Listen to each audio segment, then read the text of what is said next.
morning. Welcome to morning meditation. We're still in Proverbs 17. A merry heart doeth good like a medicine, but a broken spirit drieth the bones. I'm going to stop there just for a minute and say it is not positive thinking that helps us out. It is biblical thinking that helps us out. We need to sift everything that we do, say, and think through the Bible. Of course, you would not drink filthy pond water, but if it were sifted through a biological strainer that could remove all the bacteria, all the filth, and make it as pure as any other drinking water, then you would.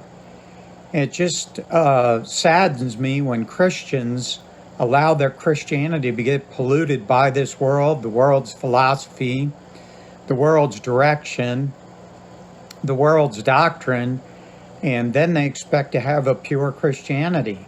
Not going to happen that way. You and I are going to have to work on not allowing the negative things in this life to pull us down. There are negative people, there's negative thinking, there's negative actions, and then there are faith-filled people who do scriptural thinking, scriptural actions, and hang around scriptural people. The Bible says that iron sharpeneth iron, so a man sharpeneth the countenance of his friends. I want to be one of those people that sharpens the people of Pioneer Valley Baptist Church. We've got enough churches that dull people with their worldly music, their worldly living. At the end of the day, that just doesn't have any answers for that.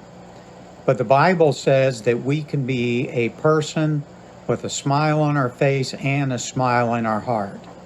Now, how do we do that? Well, let's read a little bit further. Wisdom is before him that hath understanding, but the eyes of the fools are in the ends of the earth. A foolish son is grief to his father, and bitterness to her that bare him. Also to punish the just is not good, nor to strike princes for equity. He that hath knowledge spareth his words, and a man of understanding is of an excellent spirit. I love the Bible. Two characters to me that stand out in the Bible, Joseph and Daniel, as people that had excellent spirits. They both had to suffer through some tremendously trying circumstances. But through it all, they both came through with flying colors because of who they were inside. They had an excellent spirit. That goes along with James. It says, let us be slow to wrath, slow to speak, and swift to hear. Too often, we're slow to hear, swift to wrath, and swift to run our mouth. And I love Abraham Lincoln. One of his sayings was, it's better to be thought a fool than to speak up and remove all doubt. Now, Christian, let's remove all doubt that we're of an excellent spirit. Let's make sure people know we want the pure, the positive, the praiseworthy, what the Lord wants. There's too much of this worldly Christianity today. Taking worldly music and putting supposedly godly words to it.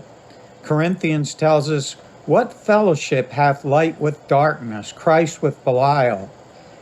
You bring the worldly music in your church, pretty soon all you're going to have is a worldly church. But you bring in the positive, the pure, the praiseworthy music, it is not hard to decipher the message of amazing grace, how sweet the sound that saved a wretch like me. Or standing on the promises that cannot fail, brighten the corner where you are. The messages are clear, the music is positive, and it lifts our hearts. We want to have the type of Christianity that makes a difference. Boy, it just saddens me, so many young people buying into this worldly, wicked, wishy-washy Christianity today. We need some people to hear the clarion call of the pure, the positive, and the praiseworthy, and decide, hey, I'm going to be a person with an excellent spirit, but a biblically excellent spirit. I hope you'll go out and do that. Be a good influence on others, a godly influence. God bless you and have a wonderful day.